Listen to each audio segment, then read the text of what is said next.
Kisah dimulai dengan menampilkan stasiun kereta, di mana tokoh utama kita, seorang pria yang berprofesi sebagai kondektur, baru saja menyelesaikan shiftnya. Tak sabar, ia segera ingin menuju ke loker karena telah lama menunggu sebuah kabar bahagia. Namun sangat disayangkan, terkadang kenyataan tidak seindah impian. Permohonan untuk naik jabatan ditolak karena kalah dengan karyawan lain bernama David, yang bahkan tidak lebih baik dari tokoh utama kita. Sialnya lagi, di tengah kekesalan itu, David datang menghampiri, memaksa tokoh utama kita untuk menjalani shift tambahan karena ada yang sedang berhalangan. Tentu saja, tugas tersebut ditolak karena sudah merasa sangat kelelahan. Namun apa daya, David mengungkit semua kesalahan dan ditambah lagi hinaan yang membuat tokoh utama kita terpaksa melaksanakan. Meskipun terpaksa, tapi tokoh utama kita tetap menjalankan pekerjaannya sambil tersenyum. Dia mulai memeriksa satu persatu tiket para penumpang dan sebisa mungkin membantu seorang wanita tua yang tak sengaja menjatuhkan tongkat. Namun, tiba-tiba saja terdengar geraman dan... Ya, apa yang sebenarnya terjadi? Selamat datang dan selamat berjumpa kembali bersama saya Teguh Gusto. Bagaimanapun kabar dan dimanapun kalian berada, cintai pekerjaan bukan perusahaan tempat Anda bekerja. Karena tidak ada yang mengetahui kapan perusahaan akan berhenti mencintai Anda. Seperti biasa, saya akan bercerita tentang sebuah film yang mana kali ini cukup seru dan menegangkan, berjudul Howl. Film ini rilis pada tahun 2015, disutradarai oleh Paul Head serta dibintangi oleh para aktor yang tentunya berpengalaman dalam bidangnya. Baik, tidak usah berlama-lama, segera siapkan kopinya dan mari kita lanjutkan cerita.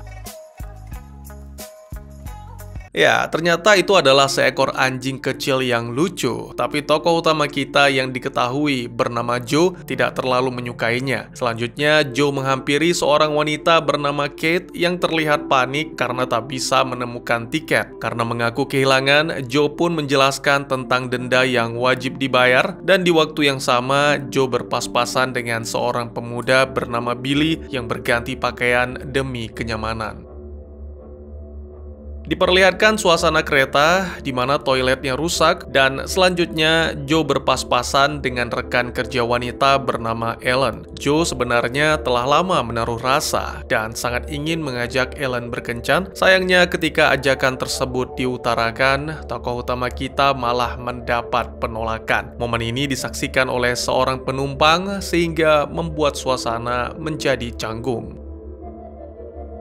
Beberapa jam kemudian, ketika kereta terus melaju dengan tenang di bawah bulan purnama dengan beberapa penumpang yang terus turun di setiap stasiun pemberhentian. Kini hanya beberapa saja tersisa yang hendak turun di pemberhentian terakhir, yaitu Eastbourne. Saat kereta melewati hutan, decitan keras tiba-tiba menggema dan seketika laju kereta menjadi pelan sampai akhirnya berhenti.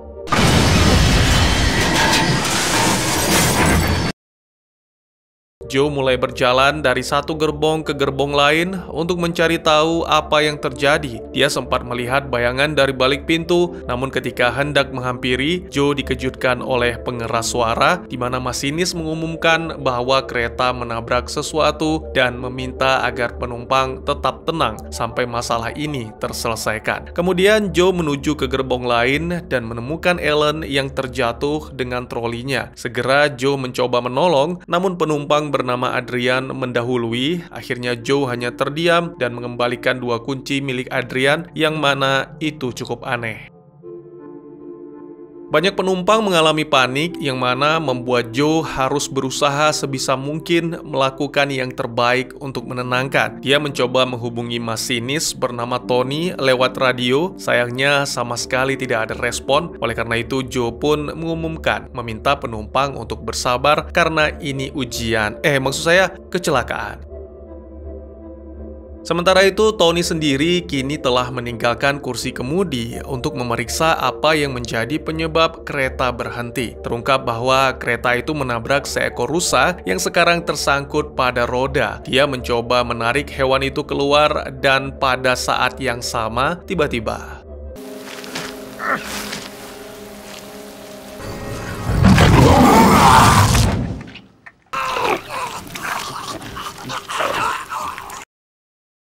Darah Tony terciprat ke jendela yang mana seharusnya dilihat oleh penumpang. Namun segera hujan membersihkannya, jadi penumpang hanya merasakan sedikit guncangan. Di dalam kereta, mulai jenuh, Joe menggunakan kuncinya untuk masuk ke ruang kendali dan tidak menemukan siapapun di sana. Joe kemudian melihat keluar dan hasilnya sama saja. Setelah meminta Ellen untuk menenangkan penumpang dengan makanan-makanan manis, Joe memperhatikan dengan seksama dan ya, hasilnya sama saja.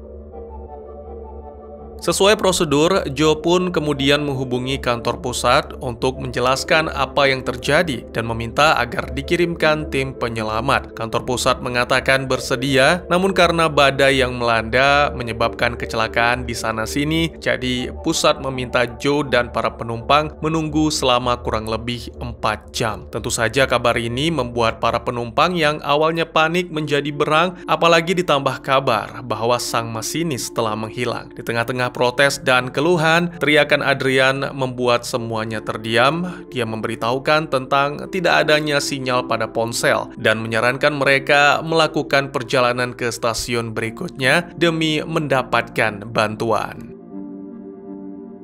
Sebagai petugas yang taat aturan, segera Joe menjelaskan bahwa itu sangat berbahaya dan Joe tidak dapat mengizinkan karena tak mau kehilangan pekerjaan. Sayangnya, para penumpang menyatukan suara termasuk Ellen meskipun sama-sama petugas kereta. Akhirnya tak punya pilihan, Joe pun membuka pintu lalu membimbing rombongan itu berjalan di sebelah kereta mengikuti jalur tanpa menyadari ada yang mengintai di dalam kegelapan. Saat melanjutkan perjalanan, Joe yang merasa ada sesuatu mendekat memutuskan untuk memeriksa bersama Ellen. Sangat mengejutkan, di balik semak-semak mereka menemukan jasad Tony dalam kondisi yang sangat mengenaskan.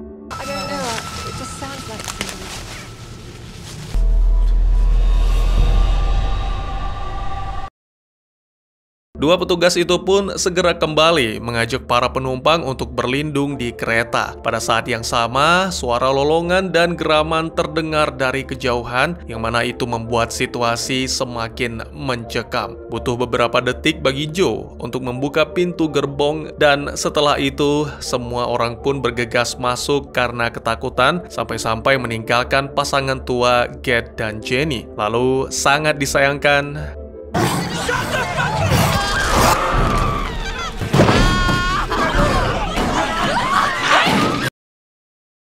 pada akhirnya, kelompok itu berhasil menarik Jenny masuk dan segera dibawa ke tempat duduk untuk sebisa mungkin merawat lukanya. Billy dan Matt mencoba memeriksa melalui jendela dengan menggunakan senter. Awalnya mereka tidak melihat apapun di luar sana. Namun ketika memeriksa pintu untuk memastikannya sudah terkunci, tiba-tiba saja makhluk misterius menghantam gerbong sembari menggeram. Lalu terdengar pula suara cakar yang menggaruk gerbong, yang mana ini membuat para penumpang sepakat untuk diam, menunggu sampai lolongan terdengar menjauh dari kereta.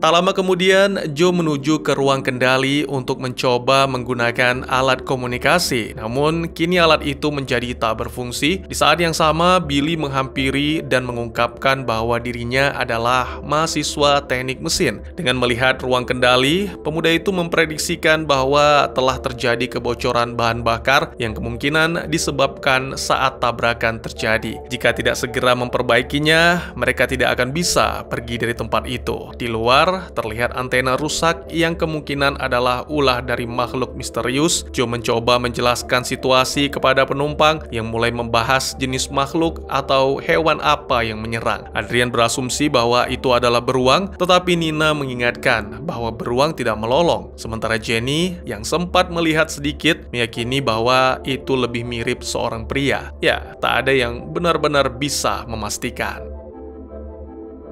Tiba-tiba saja mereka mendengar suara dari gerbong lain. Khawatir monster misterius telah menerobos masuk, Joe mempersenjatai diri dengan tabung pemadam dan mendatangi lokasi suara bersama dengan Billy dan Adrian untuk menyelidiki. Mereka melangkah dengan hati-hati sampai akhirnya menemukan sumber suara yang ternyata dari kamar mandi atau toilet.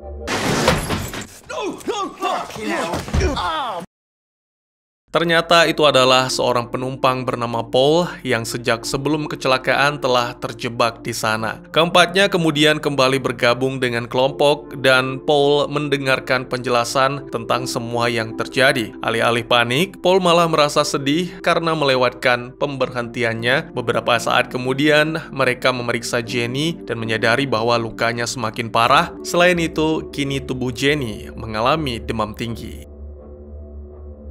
Melihat Nina yang ketakutan, Kate pun mencoba menghampiri, membagikan cerita tentang putrinya. Tiba-tiba saja, makhluk misterius menghantam kembali, bahkan melompat ke atap, yang mana menyebabkan lampu di kereta mulai padam. Di saat yang sama, ponsel Nina berdering karena mendapatkan sinyal. Tanpa menunggu berlama-lama, dia menerima panggilan tersebut yang ternyata dari sang ibu. Sayangnya, saat mencoba meminta bantuan,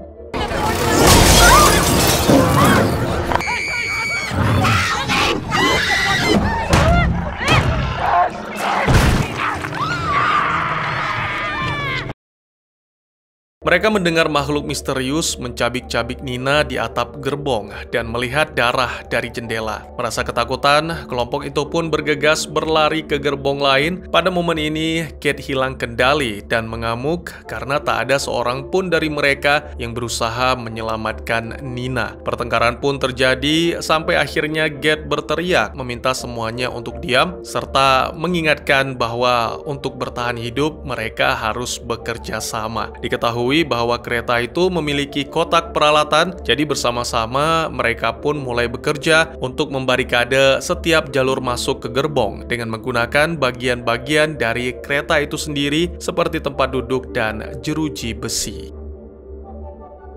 Beberapa waktu kemudian, terlihat semua orang semakin depresi. Jenny dan Kate membicarakan tentang gadis malang dan menyesalkan karena selama ini membiarkan Nina sendiri. Di sini, Jenny mengakui bahwa dirinya dan Kate tidak memiliki anak, jadi tidak bisa benar-benar memahami. Di sisi lain, tokoh utama kita dihampiri oleh Adrian yang menjelaskan tentang alasan memiliki dua kunci. Dia mengakui bahwa memiliki dua tempat tinggal yang bagus, yang satunya untuk keluarga dan satunya lagi untuk selingkuh. Dia percaya bahwa semua itu penting untuk dilakukan, termasuk rencana yang akan dijelaskan. Adrian mengungkapkan tentang suatu rencana untuk bertahan hidup yang membutuhkan bantuan Joe. Rencananya adalah melarikan diri dengan meninggalkan mereka yang lemah sebagai umpan.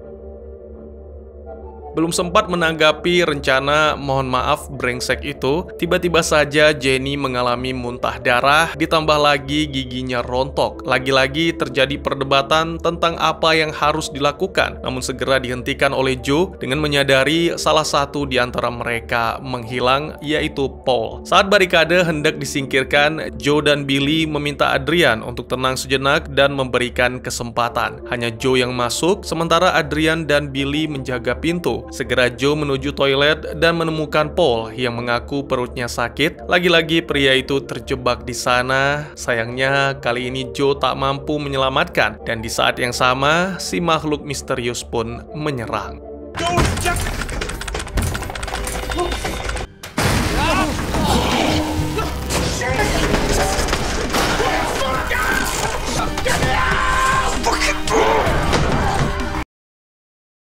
Sangat disayangkan, pintu ditahan oleh Adrian. Setelah mendengar suara geraman, segera pria menyebalkan itu memutuskan meninggalkan kereta untuk menyelamatkan diri. Tapi tidak bisa keluar karena kuncinya dipegang oleh Joe. Kembali ke Joe yang masih terus mendorong pintu sembari melihat makhluk misterius yang secara perlahan mendekat. Di saat terakhir, pintu pun terbuka dan segera Joe diseret masuk oleh penumpang lain. Selagi mereka menumpuk benda-benda, Adrian malah mencoba memecahkan jendela. Di tengah-tengah kepanikan, monster berhasil menerobos masuk, menyebabkan Ellen terdiam ketakutan. Beruntung Joe dengan cepat bertindak, lalu semuanya pun bekerja sama untuk melakukan perlawanan.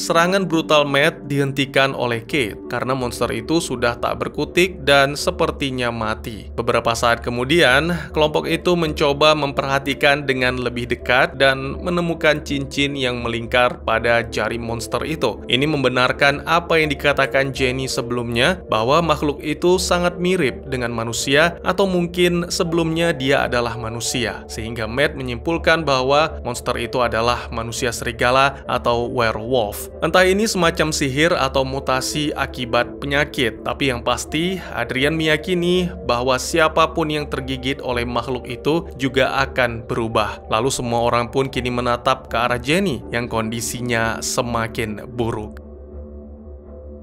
Sementara semua orang menutupi tubuh werewolf, Kate menceritakan kisah bertahun-tahun yang lalu di mana kecelakaan yang sama terjadi di daerah tersebut. Dari hasil penyelidikan, pihak berwenang mengetahui banyak sekali penumpang yang hilang, serta menemukan mayat yang dicabik-cabik, tapi sampai saat ini mereka belum dapat menjelaskan penyebabnya. Kate menyimpulkan bahwa itu adalah ulah werewolf, lalu bersamaan dengan itu, tiba-tiba saja werewolf yang dikira mati bangkit kembali dan segera melolong. Ini menyebabkan Joe menjadi berang sampai menghajar makhluk itu dengan brutal.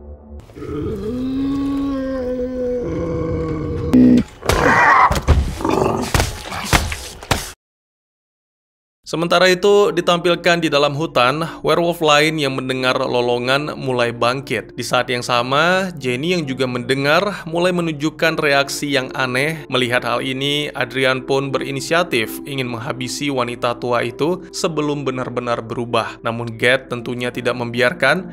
No! Stop it! Leave her alone! Kelompok itu akhirnya sepakat untuk mengikuti arahan Joe menggunakan ikat pinggang untuk mengikat Adrian dan Jenny. Kemudian mereka pun mengatur rencana untuk menyalakan kereta dengan bantuan Billy. Pemuda itu menjelaskan kepada Ellen bagaimana cara menggunakan pengendali setelah mesin menyala kembali. Sementara itu, Joe mengumumkan kepada penumpang lain untuk tetap bertahan serta berharap bahwa mereka akan selamat. Selanjutnya, Billy segera masuk ke bawah kereta dengan Matt yang memegang kapak sebagai pengawal. Adegan berpindah ke gerbong, di mana menampilkan Kate yang mengungkapkan bahwa dia dan Adrian pernah menjalin hubungan gelap sesaat di masa lalu, mengungkapkan betapa brengseknya Adrian. Namun pria itu sama sekali tidak berusaha mengingat. Bersamaan dengan itu, Jenny kembali mengalami sesak nafas. Ini membuat Adrian panik dan memohon agar segera dilepaskan sebelum terlambat. Kembali ke Billy dan Matt yang mendengar suara-suara dari dalam hutan. Matt memberanikan diri untuk menyelidiki, meninggalkan Billy tanpa senter yang menyinari. Setelah masuk ke dalam hutan, Matt mendengar suara Nina yang menangis dan meminta tolong. Matt mencoba mengikuti suara tersebut. Alangkah terkejutnya ia ketika menemukan Nina dalam kondisi yang sangat mengenaskan dan tubuhnya disantap hidup-hidup oleh werewolf. Tentu saja Matt segera berniat untuk melarikan diri, namun sangat disayangkan tak semudah itu, kawan.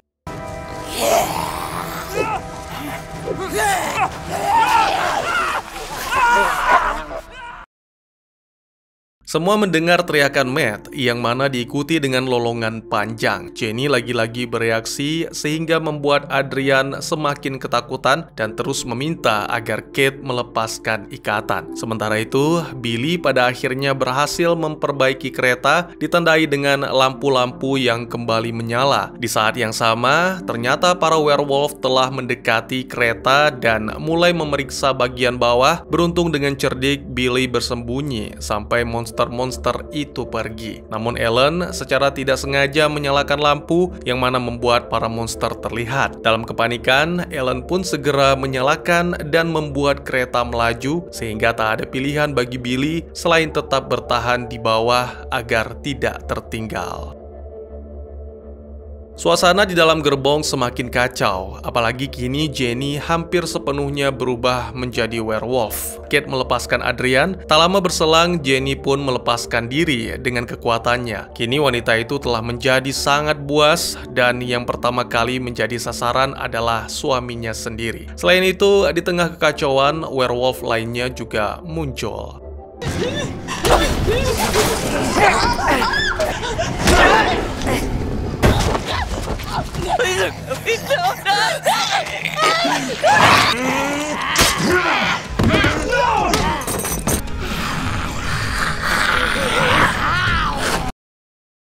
Kembali ke Billy yang masih bertahan, pemuda itu secara tidak sengaja membuat selang bahan bakarnya putus, sehingga menyebabkan kereta berhenti lagi. Joe dan Ellen bergegas keluar dari ruang kendali, dan pada momen ini Joe melakukan aksi yang epik untuk menghabisi Jenny sekaligus menyelamatkan Adrian.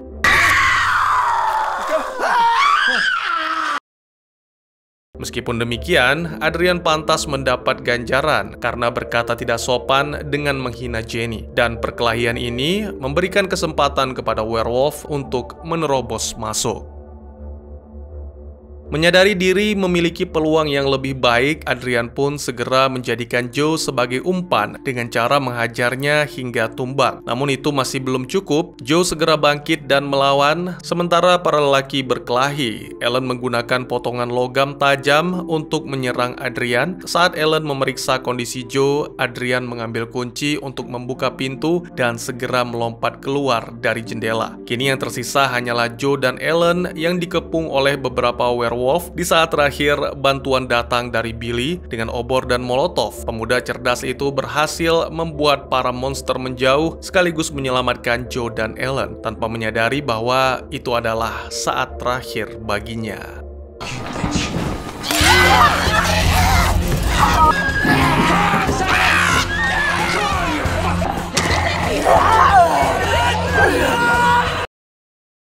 Tak lama kemudian, Joe dan Ellen terlihat sudah berlari di dalam hutan dengan suara-suara werewolf yang terus meneror. Merasa bahwa mereka berdua tak mungkin selamat, akhirnya Joe memutuskan untuk berhenti, mengucapkan selamat berpisah yang terakhir kali dan meminta Ellen untuk berlari.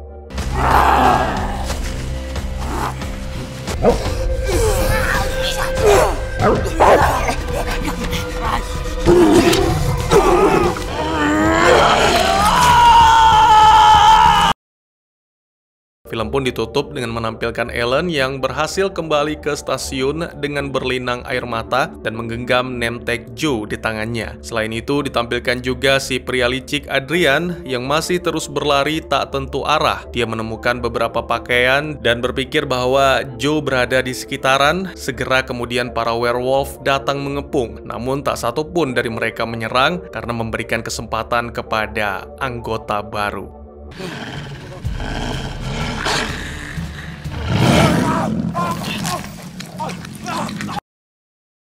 Dan tamat.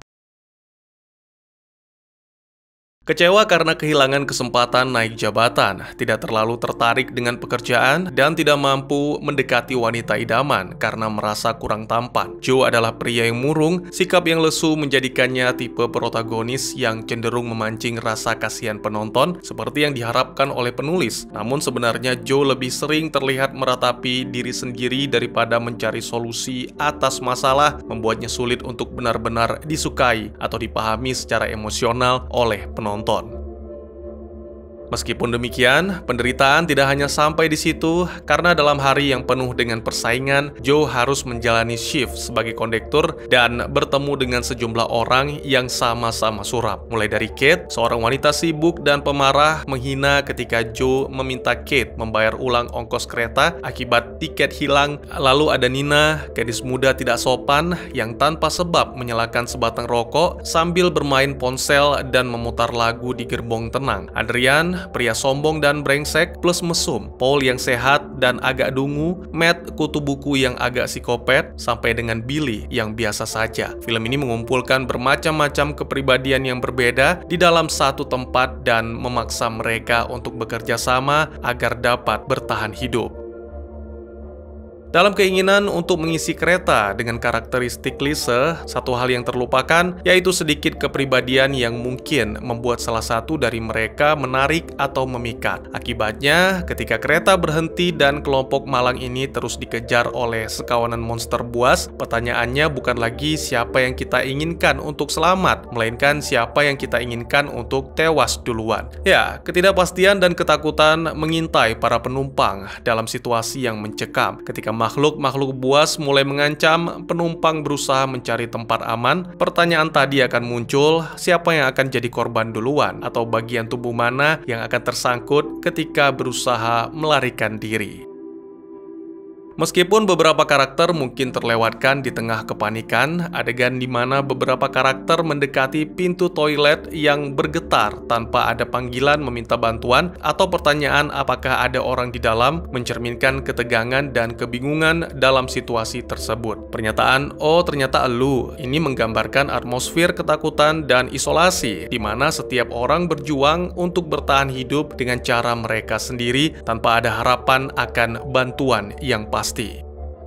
Meskipun licik, Adrian memiliki rencana tegas untuk menghadapi Jenny yang jelas-jelas tergigit setelah menunjukkan tanda-tanda perubahan pada mata dan gigi. Dalam kasus ini, bagaimana mungkin karakter-karakter lain masih tidak menyadari dan mengklaim bahwa yang mereka butuhkan hanyalah dokter? Ini sebuah kedunguan yang tak terhindarkan yang pada akhirnya menyebabkan kematian. Hal lain yang tak kalah dungu adalah keputusan Matt mendatangi Suara di dalam hutan, di mana dirinya hanya bersenjata senter dan kapa. Saya pikir kebrutalan Matt akan ditunjukkan kembali, tapi entah mengapa dia malah terlena dengan perasaan bersalah yang tidak jelas, dan ketika dikepung sepertinya dia sama sekali tidak berusaha melakukan perlawanan.